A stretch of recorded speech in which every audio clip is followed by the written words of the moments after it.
It's time for our review. Yay! This is a review for Hannibal Series 3, Episode 9, And the Woman Clothed the Sun. Written by Jeff Vlamming, Helen Shang, Bryan Fuller and Steve Lightfoot, and directed by Dahl. Jesus, okay, so we open with the second reunion scene of the season, and we pick up pretty much exactly where we left off at the end of last episode, where Will says, "Hello, Dr. Lecter," and Hannibal says, "Hello, Will." And we continue the scene on. Oh, so good. Just so good. So good. This scene is just magnificently shot. It's beautiful. Like, there's that shot where you can see Will's reflection in the glass, and then Hannibal behind it, standing in the darkness. And then as the conversation goes forward, he moves forward into the light, and his face is right next to the reflection of Will's face, and it's just cinematography porn, guys. So it's confirmed that the letter Hannibal sent Will is the first contact he's made with him in 3 years, which is odd. I mean, it's Hannibal. He doesn't really have a lot of restraint when it comes to Will, so I don't really understand how he managed to stay away from him for 3 whole years. But I kind of like that he did, and it kind of makes me think maybe he was doing what was best for Will? Maybe? I don't know. I would like to think that that's true, but I don't. So given that it's been so long, and that he's been deprived of pretty much any other company, Hannibal is so excited to see Will, you could just tell.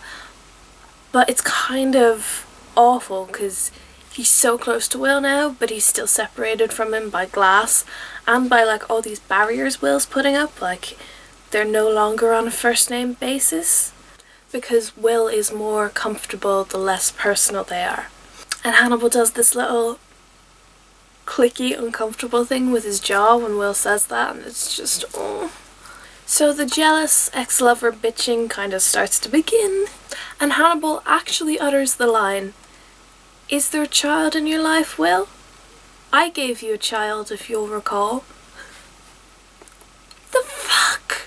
How is that line allowed, Bryan Fuller? What are you doing? So they move on to the case, and I love just the little detail of Hannibal's not allowed scissors, which we saw in the last episode because he's very carefully folding and ripping the paper. So Will asks Hannibal for any insight on Dollarhide, and Hannibal says, "You just came to look at me." Because ultimately, Will isn't there for Hannibal's help. He's there to be the person that he was when he was with Hannibal, the cleverer, more insightful version of himself. Despite knowing this though, Hannibal still agrees to help Will. He says, "Family values may have declined over the last century, but we still help our family when we can. You are family, Will." And the look on Will's face, oh my god.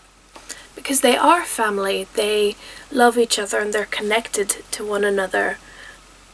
And that's what Will's been trying to escape for the last 3 years. So to be reminded of it in just such a direct way, that's troubling for him. So Will leaves Hannibal alone in the dark, and out of the darkness, Abigail appears. And we flash back all the way to season 1 and finally get an answer as to what happened with Abigail. Because it really looked like Hannibal murdered her. Then it turned out she'd been alive the whole time, and she just shows up at the end of season 2. And then is very quickly murdered for real. So we never got a chance to find out what happened to her. And I sort of assumed we never would, but now we have, and it is very exciting. So we see them fake Abigail's murder together, and I love Hannibal and Abigail's relationship. I know he's manipulating her, and I know he's ultimately going to kill her, but there is something very nurturing about the way Hannibal takes care of her. When he says her fingers are lovely, that should be a creepy line. That should be ugh. cannibal telling young girl, oh, your fingers are so delicate and pretty. But it's not, because the way Mads Mikkelsen plays it is this genuine love and affection for this girl, and it's this very paternal feeling. Like, there's not a hint of anything sexual between them.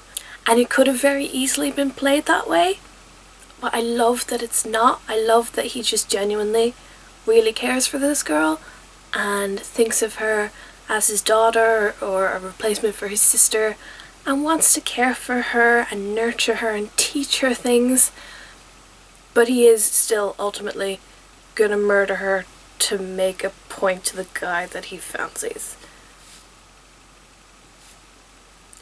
So that's bad. After the credits, we get Will and Alana in her office. Hannibal's told Will to go away for an hour so he can read up on the case.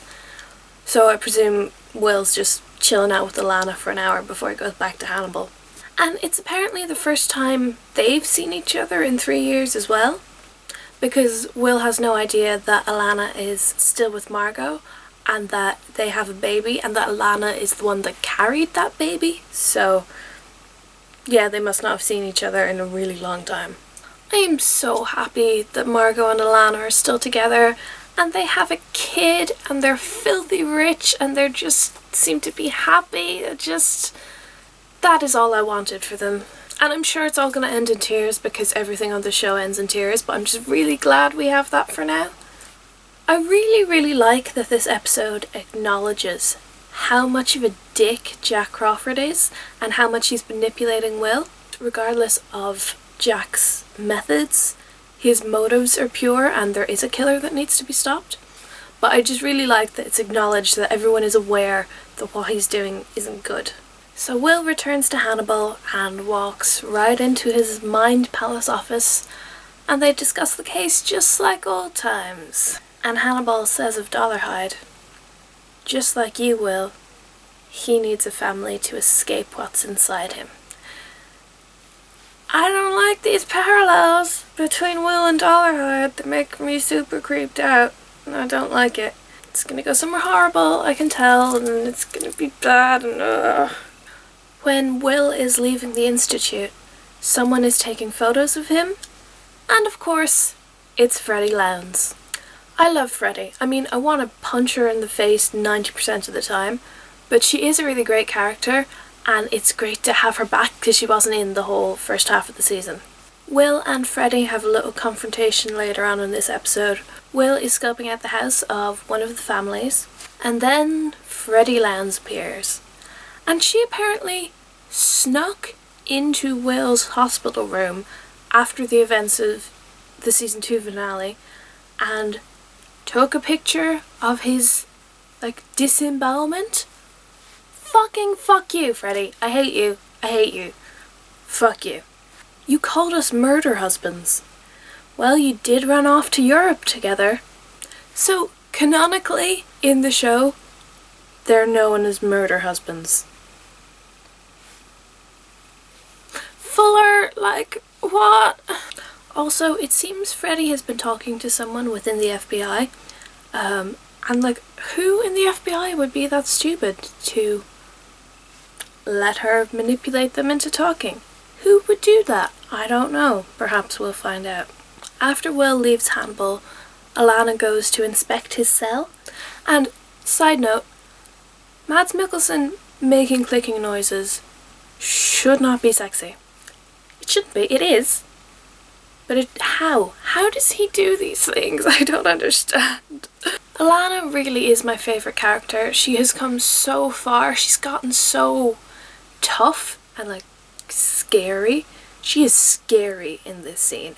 She tells Hannibal that if he misbehaves, she'll take his books and his drawings and his toilet and leave him with nothing but indignity, which is the thing he fears the most. Will is once again alone in his motel room, but he's on the phone to Molly and she's petting their new dog, which she's just gotten, and he also has a new dog, which he's just gotten, which is the dog from last episode that he was so concerned about. So these two are kind of perfect for each other because they're both dog stealers, essentially. And she makes him laugh. She makes him genuinely laugh and feel lighter.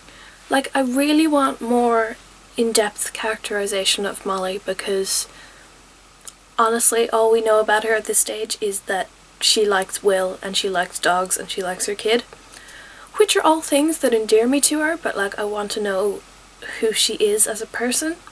One thing we do get though is that she loves Will, but she doesn't understand Will. She doesn't understand that dark, fractured part of him. And that's not her fault, you know, how could she? But it does make me worry that when Will starts to break apart, and he already is in a way, like his nightmares are back, I just worry she's not gonna be able to help him the way he needs.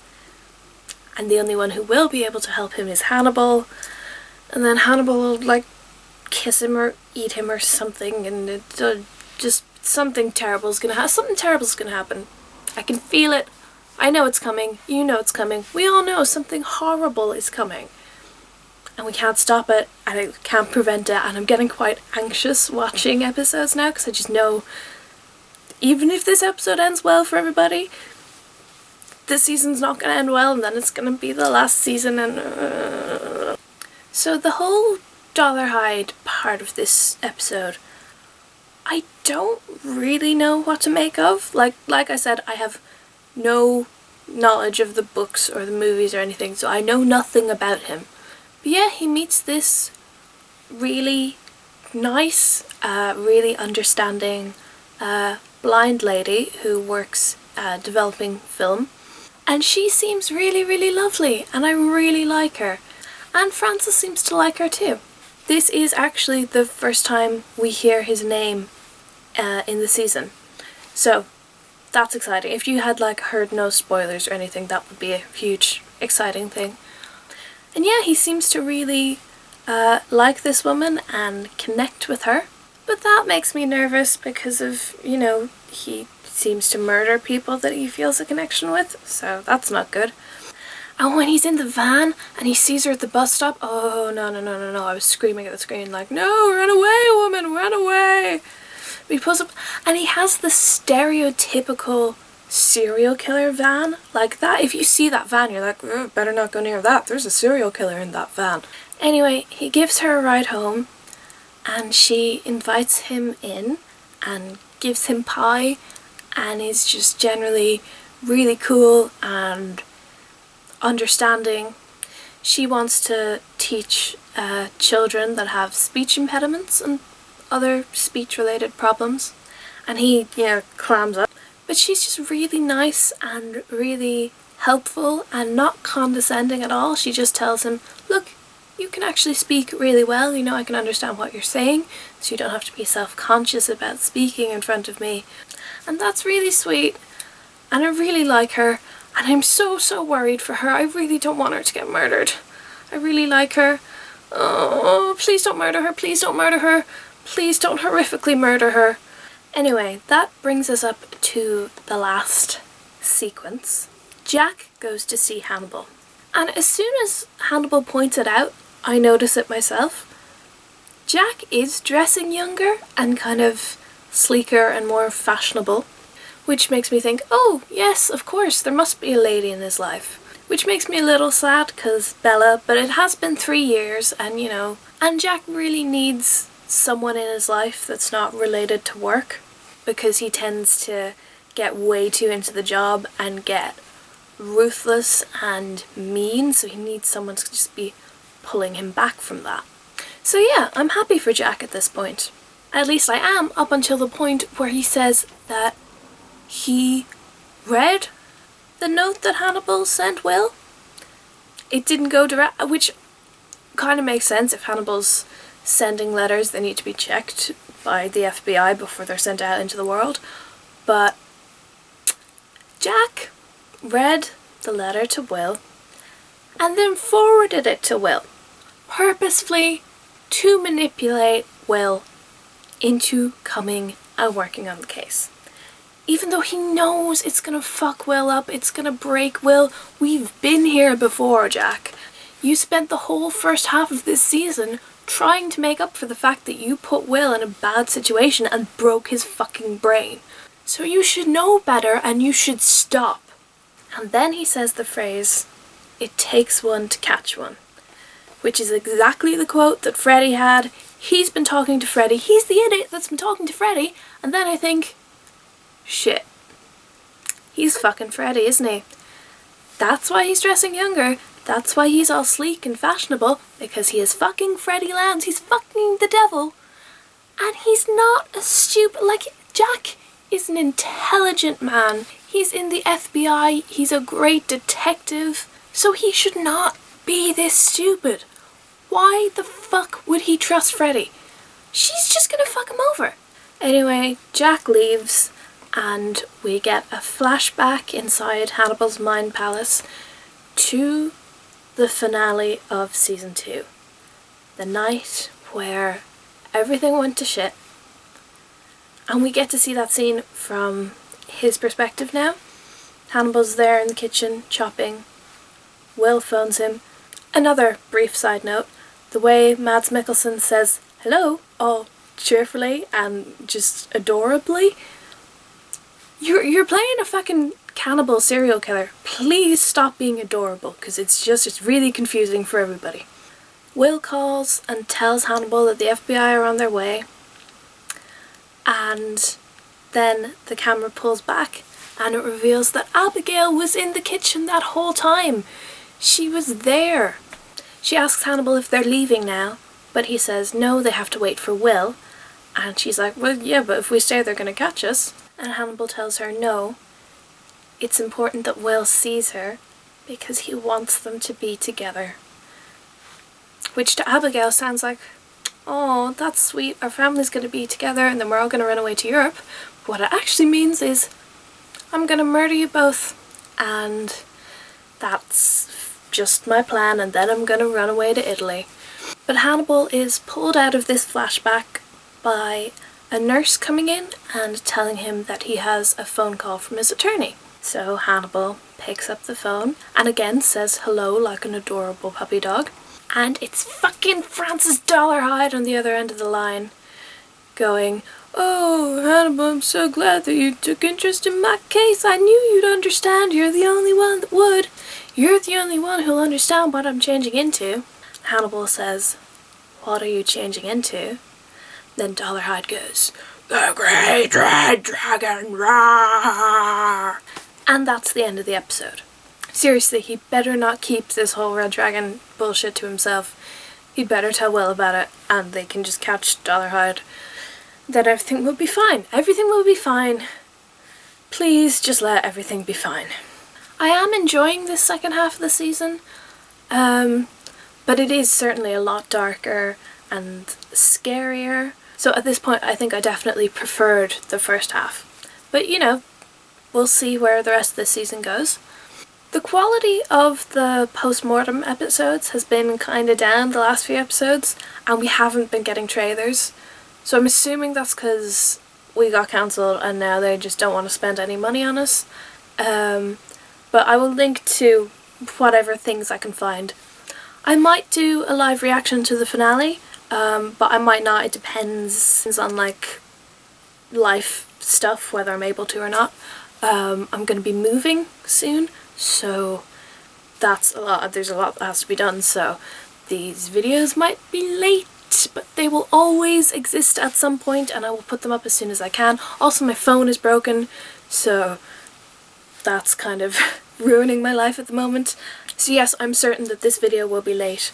Next week's video will probably also be late. I'm very sorry, but they will get made and get up as soon as I can possibly do it. So if you like this video, please give it a thumbs up, subscribe to see next week's episode, and you know, send me a comment or a tweet with your thoughts and we can cry about Hannibal together. Alright, that's it. I will see you next week. Bye!